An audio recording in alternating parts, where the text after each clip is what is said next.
Faites tout d'un seul coup. Non, non, non, non. Oh là. C'est une catastrophe. Ah bah oui, c'est effectivement un tour de main. Ah, puis ça lit tout. Absolument. Alors, faut jamais repasser. Hein, Il faut jamais repasser. repasser. Oh bah là, Et c'est alors, un vous voyez, massacre. Hein. Normalement, vous voyez, quand je fais mes crêpes, mon truc est toujours propre.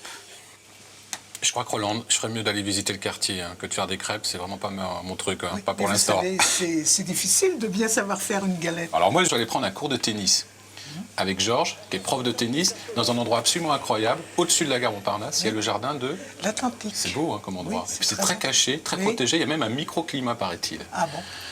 Après, je vais retrouver mon ami Frédéric Gersal, qui va revenir sur une grande page de l'histoire de Paris, Frédéric. Oui, Yvan, ce sera l'occasion d'évoquer la libération de Paris ce 25 août 1944. On l'enlève peut-être, je vous laisse faire. Hein. Après, j'irai visiter la villa Marie-Vassiliev. Ah oui, je connais. Vous C'est connaissez avenue du Maine. Ouais, c'est un endroit qui a accueilli autrefois tout un tas d'artistes du quartier, hein, Braque, Picasso, Matisse, enfin des grands noms, et c'est devenu aujourd'hui un centre de création contemporaine. Et puis là, tout de suite, je vais aller au 56e étage de la tour Montparnasse, je vais voir le directeur qui va me raconter que la tour va totalement changer de visage d'ici 2024. Ça ne devrait pas trop vous plaire parce que vous l'aimez bien. Hein. Oui, je l'aime bien, mais si elle est encore mieux, je prends. Vous prenez? Je prends. Allez, on se retrouve tout à l'heure. Merci Roland. Tout à l'heure.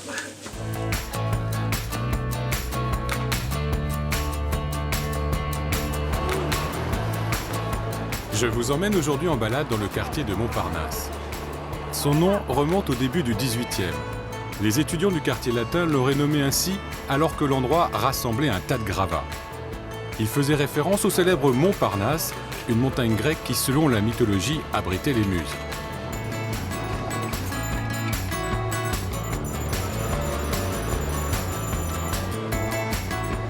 Aujourd'hui, le quartier est connu pour sa tour, un totem de 209 mètres de haut qui accueille chaque année 1 million de visiteurs, dont 80% d'étrangers.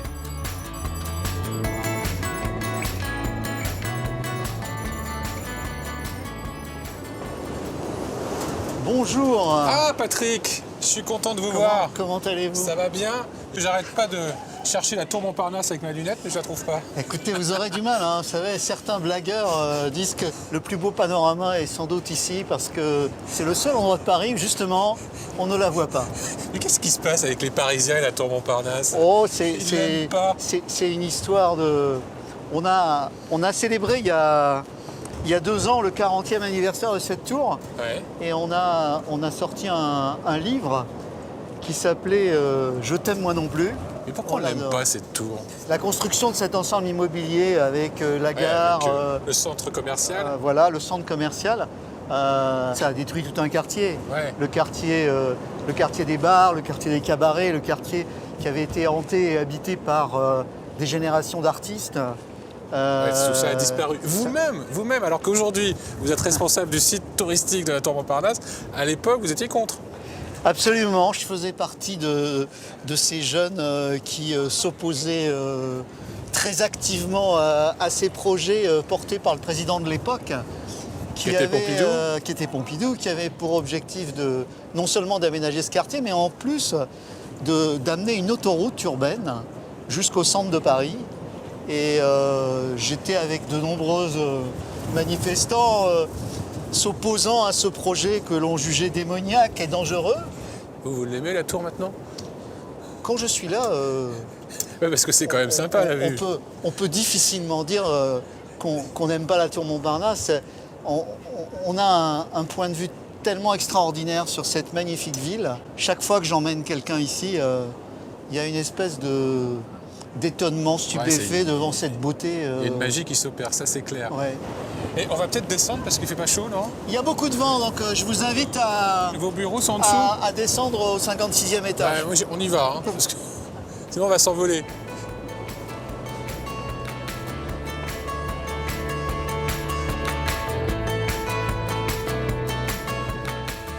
On a toujours une belle vue. Ah oui, c'est une vue qui inspire la sagesse. On a la volonté de retransformer cette tour Ouais. On a lancé un concours d'architectes. On a actuellement 7 équipes qui travaillent. La façade ne sera plus sans doute sombre comme elle est. Ouais. Peut-être qu'une partie de la forme de la tour sera différente. Il y aura des excroissances. Peut-être que le pied de la tour sera différent pour faire de cette tour quelque chose d'unique et qu'elle soit le symbole de ce début du XXIe siècle. On imagine une façade peut-être couverte de LED.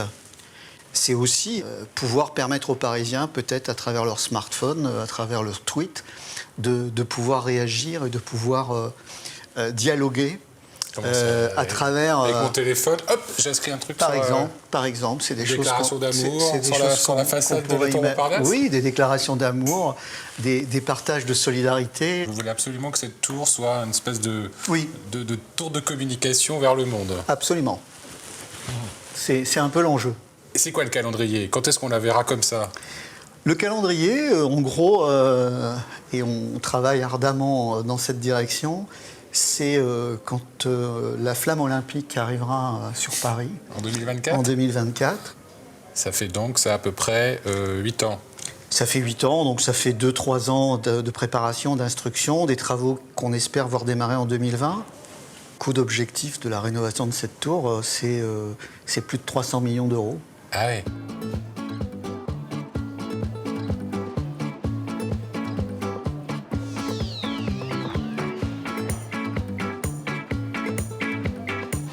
Un, 2, 3, allez, ouh!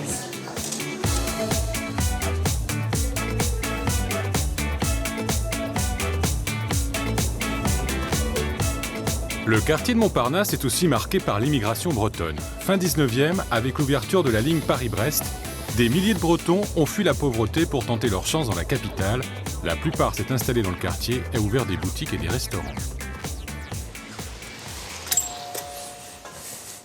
Bonjour. Bonjour. Qu'est-ce que c'est que cet endroit? Bonjour. Ah, ici, c'est le paradis breton, ici. Bah oui, je vois ça. Ça Voilà, s'appelle la Coop Braise. Coop Braise. Donc on trouve que des produits bretons À 99% que du breton. qui viennent de Bretagne. Pratiquement à 90% de Bretagne. Donc on trouve quoi? Des bouquins? Là, vous avez C'est une méthode de breton. Une méthode de breton. Voilà, pour apprendre le breton. Ça doit pas être facile, ça, non? Bah, c'est pas évident, effectivement. Vous parlez c'est- breton, vous Non, moi je parle pas, je suis d'une famille galaise. Parce qu'en Bretagne, il y a la Haute-Bretagne et la Basse-Bretagne. Donc la Haute-Bretagne, on parle le breton? Non, la Haute-Bretagne, c'est le on contraire. parle c'est la partie française, et la Ouais. Basse-Bretagne, c'est où on parle le breton. Faut que je trouve un cadeau Ah, un cadeau. pour une de vos voisines, pour la patronne de Tijos. Vous connaissez, Patronne? non? Oui. Rolande. Oui. Ah oui, vous connaissez tous. Oui, hein. oui, bah, Tijos, c'est une entité dans le quartier. Hein. Bah, c'est même une institution, non?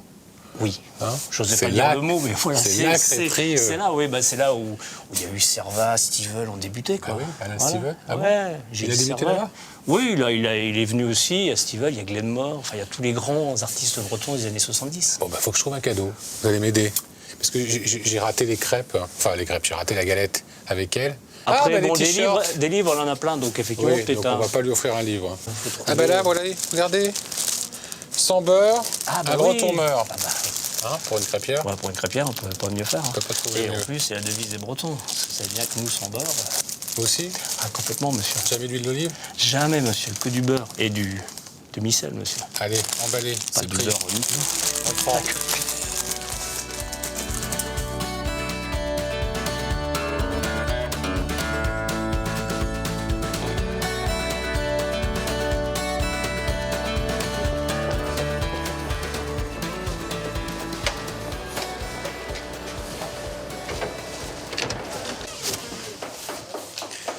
Comment ça va, Roland, depuis tout à l'heure? Je vous remercie. Et je vous ai apporté un beau cadeau, enfin j'espère, Oui. pour me faire pardonner tout à l'heure des crêpes ratées. Je suis passé à la Coop Braise, vous connaissez? Oui, Juste à oui, côté. c'est un ami. C'est un copain?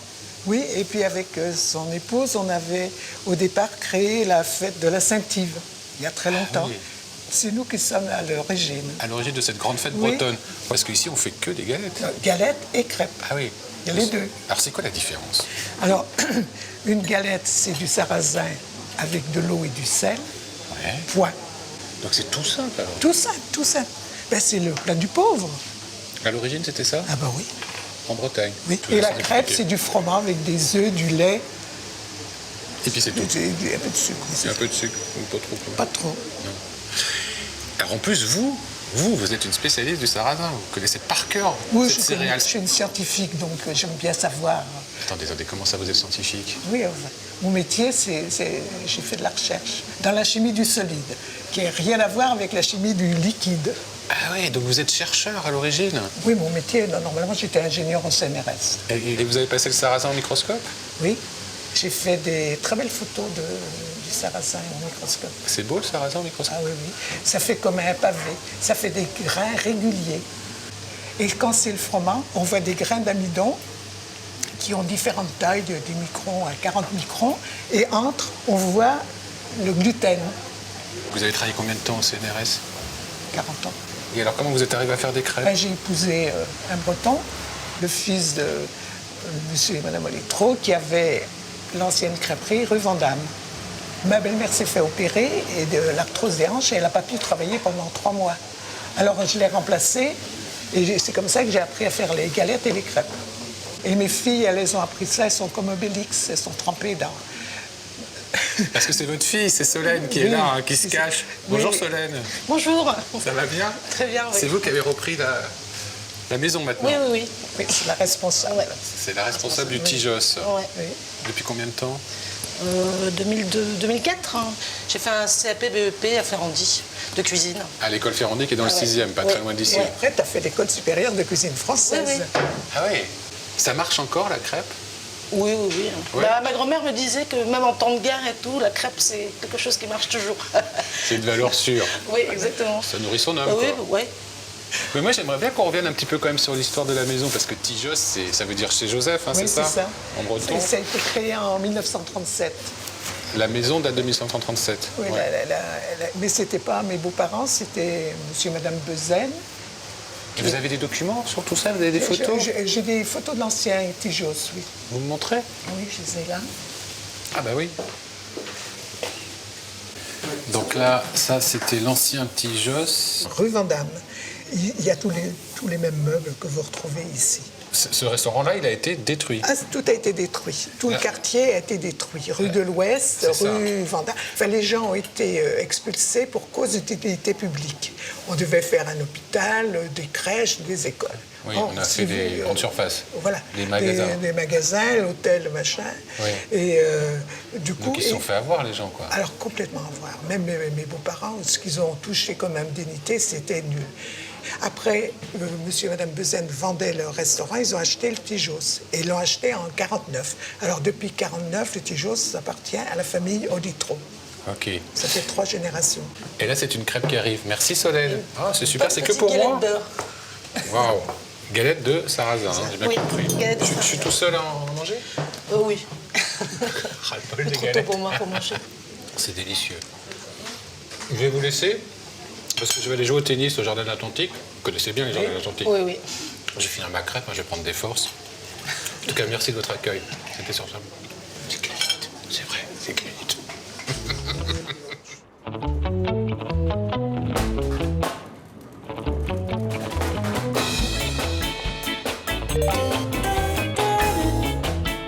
Pour prendre un bol d'air dans le quartier, il faut grimper sur le toit de la gare Montparnasse. Un jardin suspendu a été planté en 1994 sur une dalle qui couvre les voies ferrées. 3,5 hectares de verdure encerclés par des bureaux et des habitations. La base de l'exercice en tennis, c'est quoi faire?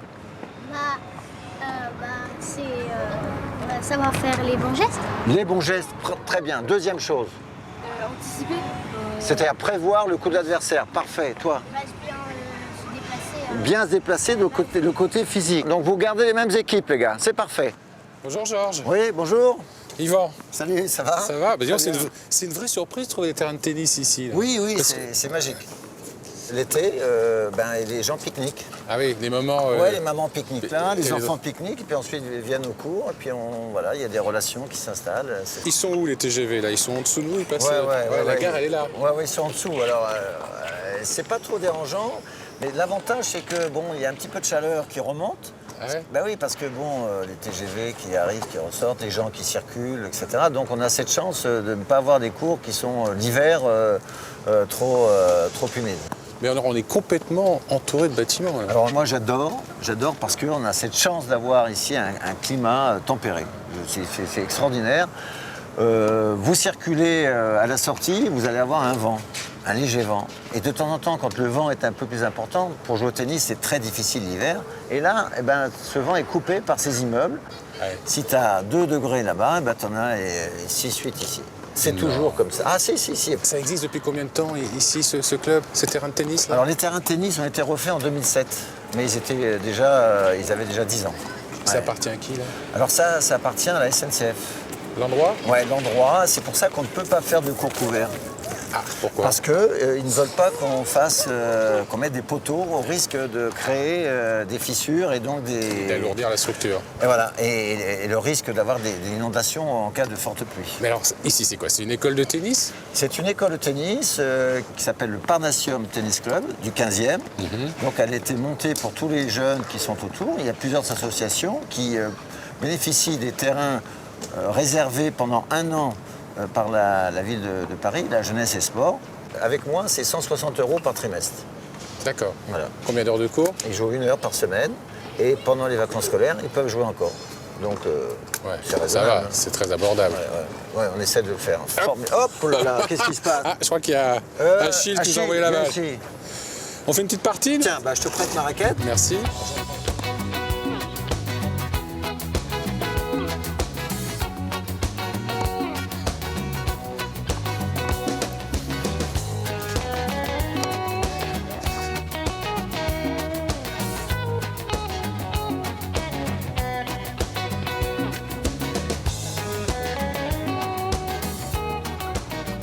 C'est bien fait de mettre des chaussures de sport. Frédéric. Ah, quand même. Bonjour, je vous attendais pour taper quelques balles, moi. Ah oui, non, moi je suis... Vous faites le shadok. Moi, j'ai pompé, là, oui, j'ai pompé. Parce que là, il y a chaud. Non seulement j'ai chaud, mais j'ai très envie de vous raconter une incroyable histoire. Oui. La libération de Paris. Ah oui. Tout s'est passé ici. C'était le centre nerveux. Venez voir. Rappelons que nous sommes ici au-dessus de la gare Montparnasse actuelle.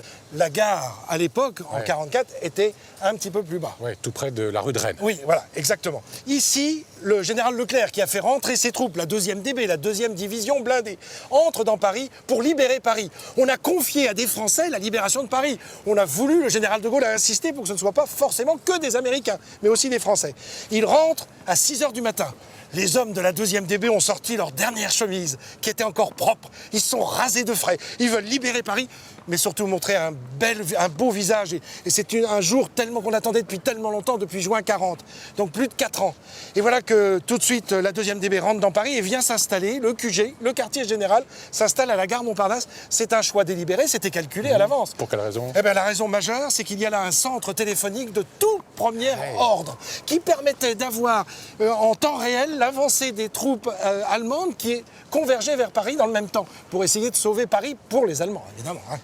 Donc voilà, ce quartier général est installé ici. Pendant ce temps-là, les troupes se répandent dans Paris. Les ordres sont clairs. Essayez de prendre von Choltitz. C'est le patron du Grosse Paris qui avait été installé là par Adolf Hitler. Qui, lui, avait tout fait pour que, à la demande d'Hitler, tous les grands monuments de Paris soient piégés, qu'ils explosent. On connaît la fin. Von Choltitz refusera d'appuyer sur le bouton de donner l'ordre majeur. Von Choltitz est arrêté à l'hôtel Meurice. Et il est immédiatement emmené à la préfecture de police où il signe la reddition des Allemands. Il a un peu tardé. Il était grognon. Il ne voulait pas, et pour cause. On ramène, dans la voiture du général Leclerc, on ramène von Choltitz ici, à la gare Montparnasse. Et là, on lui fait signer des papiers qui seraient un petit peu des papiers de laissez-passer pour les troupes de libération. Alors ces papiers, ils sont donnés à 2 officiers qui sont chacun dans un véhicule pour aller aux 4 coins de Paris. L'idée, c'est d'emmener un officier allemand accompagné d'un officier de la 2e DB ou des forces françaises libres. Pour signaler le cessez-le-feu. Voilà, pour signaler le cessez-le-feu. Et on met un drapeau blanc à la voiture pour qu'elle puisse circuler. Le drapeau blanc, comment il est fait? Il est découpé dans les draps du chef de gare. Enfin, c'est la femme du chef de gare qui décide. Qui fournit ses draps. Oui, qui fournit ses draps. Et on découpe des drapeaux qu'on va faire flotter aux 4 coins de la capitale. Et puis, le général de Gaulle arrive. Et là, il est accueilli ici, encore ici, par le général Leclerc. Et le général Leclerc montre au général de Gaulle l'acte de reddition signé. Paris est libéré. C'est ce que va dire le général de Gaulle quelques heures plus tard à l'hôtel de ville avec son fameux discours « Paris outragé, mais Paris libéré ».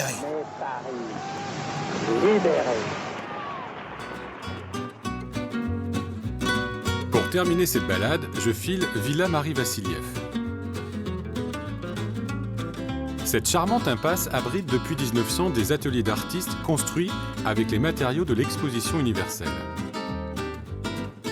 Après avoir hébergé le musée du Montparnasse, c'est désormais l'adresse d'un centre d'art et de recherche conçu comme un lieu de travail et de vie. Bonjour. Bonjour. Qu'est-ce qui se passe ici? Ici, c'est un endroit qui est conçu comme une sorte de maison assez conviviale, on va dire, où on peut venir prendre un verre, discuter avec des artistes. L'idée, effectivement, c'est de rapprocher la création artistique contemporaine, donc celle que font les jeunes artistes qui sont dans les écoles d'art, des gens, en fait.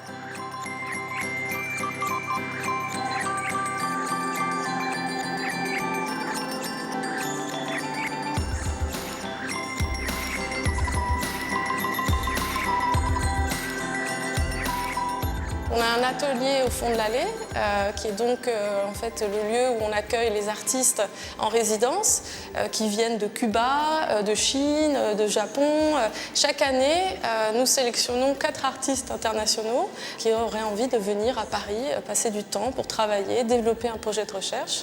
Et nous les accompagnons tous les jours dans leurs rendez-vous. On leur présente voilà, des figures de Montparnasse, des habitants.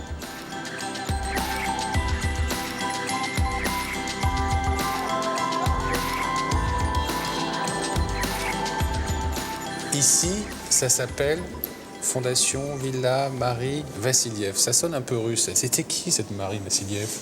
Marie Vassiliev était donc une artiste russe, effectivement, qui est arrivée à Paris au début du XXe siècle pour étudier, notamment avec Matisse, et qui, en fait, très rapidement a créé son académie et puis a installé son atelier dans cet espace. Ici? Voilà, exactement. On est en quelle année, là? Donc c'était, alors on a un peu du mal à trouver la bonne date, 1908, 1911.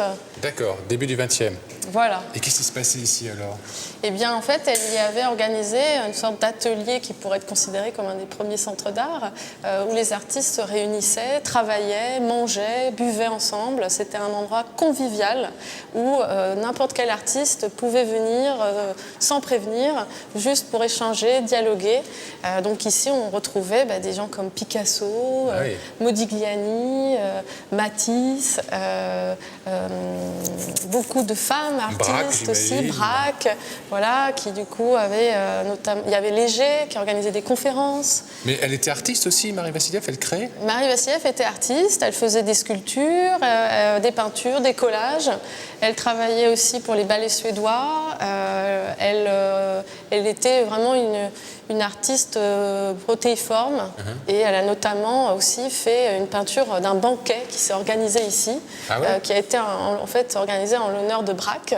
Et donc on peut effectivement y voir autour de la table, en train de découper la dinde, voilà, des gens comme Picasso, Modigliani, Matisse, qui étaient là pour en fait accueillir Braque. C'était en 1917. Qu'est-ce qui s'est passé ici pendant la guerre? C'était devenu... Marie Vassiliev avait installé une cantine. Donc c'était un espace où on pouvait venir, malgré le couvre-feu, le soir, pour en fait, voilà, juste manger une soupe, du pain, des choses voilà, faites avec peu de moyens. Mais c'était préserver un espace de création. Et alors, elles sont où ces œuvres de Marie Vassiliev? Beaucoup d'entre elles se trouvent chez un collectionneur qui vit à Paris, qui s'appelle Claude Bernès, et qui effectivement est passionné de la vie de Marie Vassiliev et a rassemblé voilà, des centaines d'œuvres. Et il y a aussi les héritiers qui en possèdent quelques-unes. Donc il faudrait un jour organiser une rétrospective Marie Vassiliev. Nous espérons pouvoir le faire. C'est vrai que c'est une personne qui mérite en fait d'être rendue publique de manière plus précise en regardant vraiment ces différentes œuvres qui sont absolument magnifiques. Merci Mélanie. Mais de rien, pour merci toutes ces à vous. explications. C'était un Bonne journée. plaisir. Merci.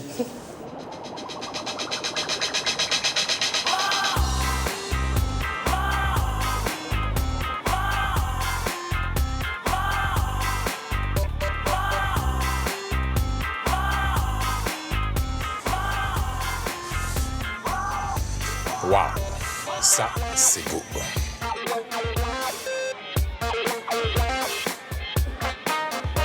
Waouh, mais ça m'a l'air bien sympathique tout ça.